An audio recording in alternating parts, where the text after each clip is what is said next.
You can be told something is right and it was wrong the whole time. And I think a lot of people, especially through Black Lives Matter and things like that, were told one thing and found out later that it was wrong because, hey, Black Lives Matter ended up being a money-making machine after all. It wasn't actually for the people.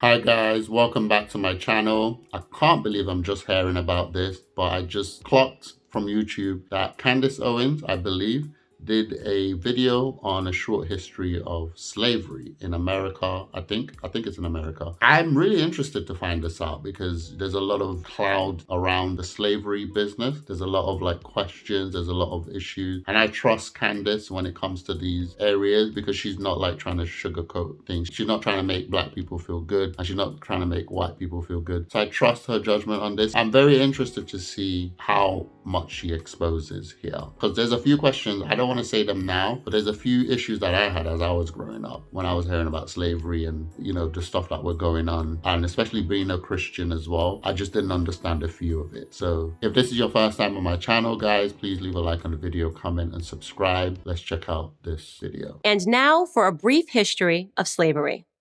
Here's the first thing you need to know. Slavery was not invented by white people. It did not start in 1619 when the first slaves came to Jamestown. It existed before then.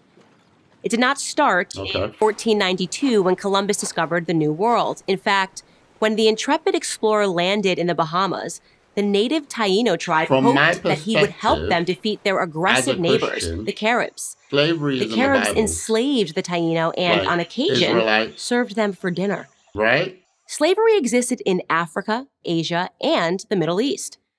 The word slave actually comes from the Slavs of Eastern Europe. Okay. Millions of them, all white by the way, were captured and enslaved by Muslims in the 9th century and later by the Ottoman Turks. Oh, wow. Slavery existed when the Roman Empire controlled the Mediterranean and most of Europe from the 1st through the 5th centuries. Slavery existed when Alexander the Great conquered Persia in the 4th century BC. It was so common that Aristotle simply considered it natural. The slave master model was just how the world operated in the great philosopher's day. Slavery existed during the time of the ancient Egyptians 5,000 years So this is ago. the one I was thinking as far back as we can go in human history, we find slavery. Yeah, because as renowned historian John Steele Gordon notes, from time immemorial, slaves were a major item of commerce. As much as a third of the population of the ancient world was enslaved. Here's the second thing you need to know. White people were the first to formally put an end to slavery. Okay. In 1833, Britain was the first country in the history of the world to pass a Slavery Abolition Act.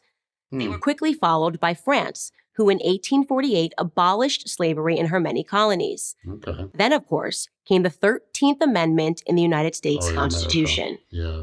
After centuries of human slavery, white men led the world in putting an end to the abhorrent practice. That includes the 300,000 Union soldiers, overwhelmingly white, who died during the Civil War. Now, am I saying that this makes white people better than anyone else? Of course not. My purpose here is to simply tell the truth, and the truth is that human history is complicated. No one, regardless of skin color, stands guiltless. Yet today we are never told to consider the murderous Persian Empire or the cannibalism of indigenous tribes of North and South America or the heinous actions under the imperialistic Muslim, Chinese, Mongol, or Japanese empires, to name just a few. Instead, we're told that slavery is a white phenomenon. And like all persistent lies, this lie spawns a bunch of other lies. On social media, I come across extraordinary depictions about how Africans lived like pharaohs before Europeans came and laid waste to their paradise. I wish any of this were true, but it's not. It's fantasy. The truth is that Africans were sold into slavery by other black Africans, and in many cases, sold for items as trivial as gin and mirrors. Whites didn't go into the interior and round up the natives. They waited on the coast for their black partners to bring them black bodies. Oh my goodness. The stark reality is that our lives had very little value to our ancestors. Damn. Here's the third thing you need to know. If you think slavery is a relic of the past, you're wrong. There are some 700,000 slaves in Africa today, right now. Wow. That's the lowest estimate that I could find. Other sources say there are many more. For context, that's almost twice as many slaves as were ever brought to the United States. Child soldiers, human trafficking, forced labor. These are the conditions that currently exist within the same sub-Saharan region where the transatlantic slave trade originated. African bodies are being sold today like they were sold then. And no, they are not being purchased by any country of white men. In fact, slavery, by any traditional definition, is exclusively practiced today within non-white countries. But we hear almost nothing about that. Just like we hear nothing about how slavery was universal until good people in Europe and America ended it 2 centuries ago. Why? Because our so-called leaders, black and white, wouldn't profit from it. Black victimhood is nothing if not profitable. It elects politicians and funds racial grievance groups. And if Black Americans began to view themselves as partners in the American dream, if we embraced the patriotic spirit that holds all men are created equal, the patriotic spirit that is our real heritage, then the race hustlers would soon be out of business. And who wants that?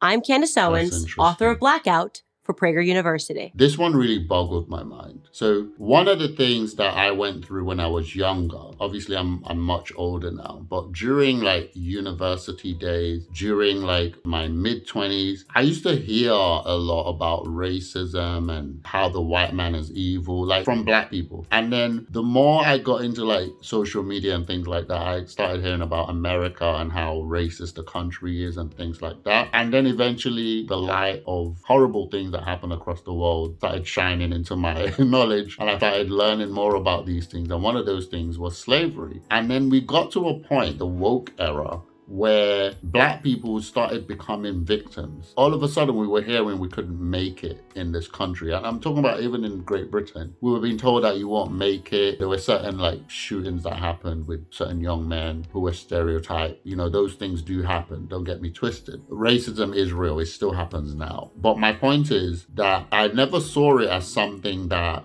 stopped me from being what I wanted to be, right? Yes, I heard these things were happening, but it wasn't so common that I would fear living where I was living, if that makes sense. That's not even what I'm talking about, guys. When I started hearing about slavery, in the woke times, it started becoming that white people were evil and black people were not, and white people needed to like give up their whiteness and apologize for years of slavery and things like that. Then Black Lives Matter came and everything just went crazy. I heard somebody tell me this argument. They were making an argument as to why white people, all white people, it doesn't matter who they are, all white people were evil, right? And one of the arguments is that white people made slavery. White people enslaved black people, and white people still see black people as inferior. That used to bug me. And at the time, I never really rebutted. You know, I was listening. I wasn't trying to argue with people at the time. And at the time, it really didn't sit well with me because I'm a Christian. And if there's one story you learn about is Moses delivering the people of Israel from Egypt. What were the people of Israel doing in Egypt? They were slaves.